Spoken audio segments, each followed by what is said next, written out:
Soy Ana Luisa López y soy de Vitoria.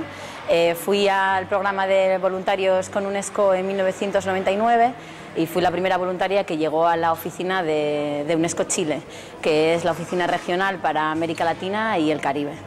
En la oficina estuve trabajando en el área de educación, en educación inclusiva, que tiene que ver con atención a la diversidad, y luego también en el área de innovaciones educativas, para sobre todo educación primaria y para secundaria.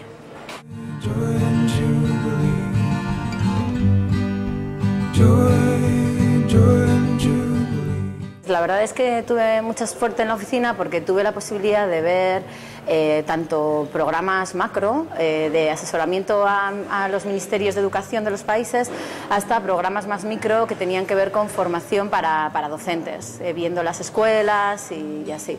En esos temas, sobre todo, lo que hacíamos era, en lo que era más macro, hacer informes de cuál era la situación de América Latina en relación a los logros de educación, analfabetismo, alfabetización de adultos, atención a las personas con equidad en educación, que tiene que ver con personas con discapacidad, niños indígenas, inmigrantes, todo ese tipo de cosas. Y también a nivel de cómo se estaba haciendo la gestión en los centros educativos, cómo se podía mejorar todo eso. A nivel macro, entonces, lo que hacíamos era eso, los informes, y luego esos informes se presentaban en reuniones a los ministros de educación para llegar a acuerdos de los siguientes pasos que se iban a hacer en relación a lo que se había conseguido. La mayoría de los ministerios de educación de América Latina trabajan con la UNESCO, incluso Cuba, que otras instituciones internacionales no trabajan con Cuba, y sin embargo en el tema de educación es muy importante sus logros porque tienen el 100% de la población alfabetizada, con lo cual es un ejemplo para el resto de América Latina y trabajan con ellos mucho codo con codo, dependiendo de países. A nivel más micro, con mi jefa trabajábamos mucho en lo que era ir a congresos, ir a formación, tanto a nivel de universitario como a nivel de centros educativos, e intentábamos formar a los docentes para que tuvieran más herramientas para trabajar con los alumnos dentro del aula.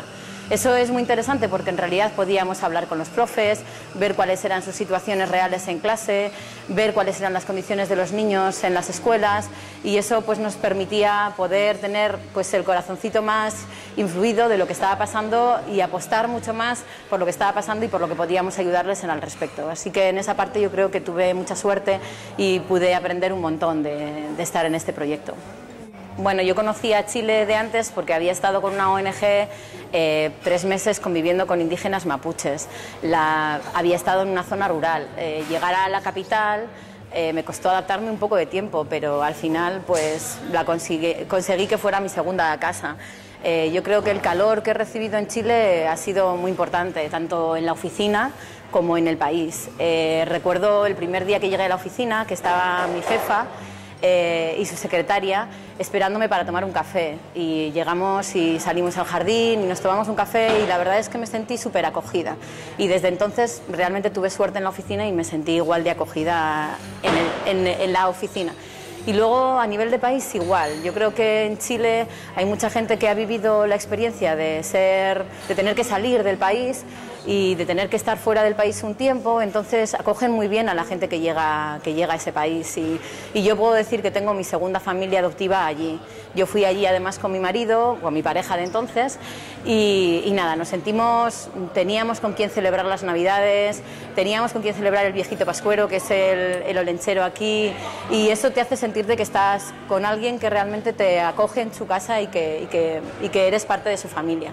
Pasábamos los cumpleaños con ellos. La verdad es que yo tengo muy buenos recuerdos de Chile y sobre todo de esa acogida, ese calor que hace sentirte como en tu propia casa. Y bueno, por eso la verdad es que nunca vamos a estar desligados del país.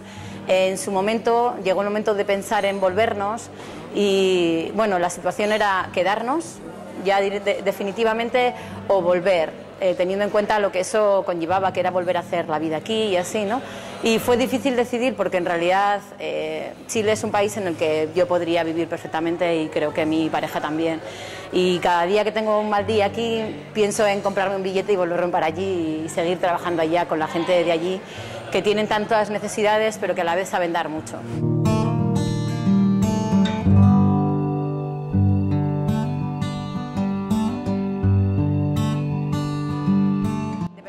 de que hubo dictadura, lo bueno que tienen es que han seguido mantener esas ollas comunes, ese tipo de vida comunitaria que les hace organizarse enseguida que alguien necesita algo. Desde lo que es, alguien tiene una enfermedad y los servicios públicos pues no te responden a esa necesidad, ¿no? Pero sin embargo la gente hace una olla común o hace una completada o hace un bingo para sacar dinero para ayudar a esa persona, ¿no? O sea, enseguida se organizan a nivel de barrios y a nivel de comunidades, sí, incluso en Santiago, que igual las ciudades grandes suelen ser más difíciles, pero incluso ahí también se organizan, sí. Sur, ¿no? Que hay una diferencia muy grande entre lo que es la gente rica que vive en sus mansiones amuralladas y con seguridad en la puerta, y la gente pobre que, bueno, pues que tiene las puertas abiertas y que a nada están acogiendo a alguien. Si viene alguien de otra zona se queda a dormir en casa, puedes comer allí, siempre tienes algo que llevarte a la boca aunque ellos no tengan nada. Te van a dar lo poco que tengan, sí, y eso es de agradecer, ¿no? Y de lo donde se aprende mucho también, ¿no? Que muchas veces nosotros decimos, es que no tengo nada, ¿cómo le voy a invitar a casa? Y sin embargo ellos, si tienen pan amasado, pues te dan pan amasado, y si tienen una gallina, pues matan a la gallina, o los huevos que tienen para desayunar te los ponen a ti, y es una generosidad que desborda, ¿no? Que te choca. Bueno, yo creo que el programa para mí fue un lanzamiento y una progresión a nivel profesional. Además de que una le pone muchas ganas, y yo creo que todos los que vamos desde aquí vamos con muchas ganas de aprender. Si tienes suerte en la oficina te dan la posibilidad de poder seguir creciendo y aprendiendo mucho. A la larga, si te gusta el tema en el que estás, puede ser tu línea profesional a largo plazo, tu forma de especializarte. Y además no solo de especializarte a nivel profesional, sino también a nivel humano. El decir, yo apuesto por este tipo de vida, por este tipo de personas, por este tipo de apuesta como es la de la UNESCO o de otros organismos internacionales, y quiero seguir luchando por ello. Los organismos internacionales tienen una cosa que no tienen las ONGs, yo creo, que es, tienes que jugar siempre con esa dualidad entre la hipocresía de gastar un montón de dinero en una reunión de ministros que no sabes si va a llegar a ninguna parte, hasta el poder ver lo que se puede llegar a hacer en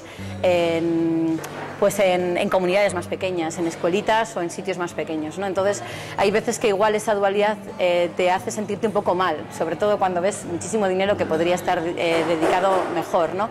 Pero también te permite entender mejor por qué la cooperación al desarrollo muchas veces no llega a donde se quiere que llegue, o que no sea lo rápida que nos gustaría que fuera.